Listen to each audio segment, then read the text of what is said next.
Praise the lord. ఈ దిన దేవుని వాగ్దానము. నీతిమంతునికి కలుగు ఆపదలు అనేకములు, వాటి అన్నిటిలో నుండి యెహోవా వానిని విడిపించును. కీర్తనల గ్రంథము 34వ అధ్యాయము 19వ వచనము. నీతిమంతునిగా తీర్చబడిన వారికి అనేక ఆపదలు వస్తాయని, వాటిలో నుండి ప్రభు విడిపిస్తాడని వాక్యం తెలియజేస్తుంది. ఈ దినాలలో అనేకులు దాన ధర్మాలు చేయడం, అన్నదానాలు చేయడం ద్వారా తామేదో నీతిమంతులగునట్లు ప్రవర్తిస్తుంటారు. అయితే మన నీతి క్రియలన్నీ మురికి గుడ్డ వంటివి. మరి నీతిమంతులుగా తీర్చబడడం ఎలాగా? యేసు రక్తం ద్వారా మనం నీతిమంతులుగా తీర్చబడుచున్నాము. ఎవరైతే పాపం విషయమై పశ్చాత్తాపపడి పాపము జోలికి వెళ్ళనని తీర్మానం చేసుకుంటారో, చేసి ఆ తీర్మానం బట్టి యేసు రక్తము చేత వారు కడుగబడి నీతిమంతులుగా తీర్చబడుతారు. కొందరు ఇతరులతో పోల్చుకొని తాము నీతిమంతులమే అన్నట్లు తృప్తి చెందుతారు.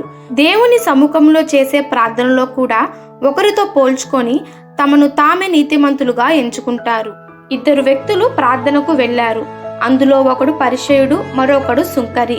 పరిసయ్యుడు, నేను అన్యాయస్తులను, వ్యభిచారి అయినను ఇతర మనుషులైనను ఈ సుంకరి వలనైనను ఉండునందుకు నీకు కృతజ్ఞతాస్తులు చెల్లించుచున్నానని ప్రార్థన చేస్తున్నాడు. అయితే సుంకరి దూరముగా నిలబడి ఆకాశము వైపు కనులెత్తుటకైనను చాలక రొమ్ము కొట్టుకొనుచు, దేవా, పాపినైన నన్ను కరుణింపమని ప్రార్థించాడు. ఈ పరిసయ్యుడు కంటే సుంకరి నీతిమంతుడుగా తీర్చబడ్డాడు. మరి మనము ఏ పరిస్థితిలో ఉన్నాము? మనము ఏ విషయంలోనూ ఎవరితో పోల్చుకోకూడదు.